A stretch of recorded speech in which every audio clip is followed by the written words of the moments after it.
ये है आदिति, इसके पापा कूली है और ये स्कूल के लिए 7 किलोमीटर चलती है end eight she recently got selected for a NASA tour. तो आज मैंने सोचा उसके साथ ही वॉक कर लेता हूँ। तुझ्या शाळेचं नाव काय बाय? जिल्हा परिषद प्राथमिक शाळा निडगाव. तुझ्या पूर्ण खानदानातली पहिली मुलगी असेल जी अमेरिकामध्ये चालली आहे. वाटलेलं कधी 3.5 किलोमीटर चालतेस आणि येतेस? काय दुखत नाही? मोटिवेशन कुठून दिलंय सगळं? माझ्या पप्पा का? कारण स्वप्न आहे त्यांचं, मी कोणीतरी मोठं व्हावं आणि उंच शिखरावर जावं. जसं ते हमाली करतात तसं मी करू नये. माझंही स्वप्न आहे की माझ्यामुळे माझ्या वडिलांची मान खाली गेली पाहिजे. आम्ही शिकावं, आम्ही मोठं व्हावं म्हणून स्वतः कष्ट करतो. आजारी पडले ना तरी माझे वडील कित्येकदा दवाखान्यातही नाही जात.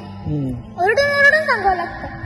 7 kilometers is not a joke and she does it effortlessly. मग आता नासामध्ये जाऊन तू काय करणार?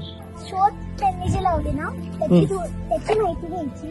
जर जमलंच तर त्यांच्या शोधातून थोडं आपलं काहीतरी शोधायचं. किती मुलं झालीत सिलेक्ट? 25. किती मुलांमधून? 16,000 मुलं. What is the learning of life you want to give to the world? आपलं नाव मोठं तर आपल्याला या जगात व्हॅल्यू आहे. आज नाव मोठं झालं, उद्या त्याला खाली झालं, विसरले आपल्याला दुनिया. 5 वर्षानंतर काय, 10 वर्षानंतर काय? स्वप्न आहे माझं IPS बनायचं. श्रीमंत व्हायचं ना तुला? नाही व्हायचं का? श्रीमंत झाल्यानंतर आपलं मन बदलतं, ऍटिट्यूड निर्माण होतं आपल्या मनात. त्याच्यामुळे मला श्रीमंत नाही व्हायचं. मनाने श्रीमंत व्हायचंय, अभ्यासाने श्रीमंत व्हायचंय, पण पैशाने श्रीमंत. समज या जगाला तुला एक प्रश्न विचारायचा असेल, तो काय असेल? एवढंच की मुलींना शिकवा, मुलींना घडवा.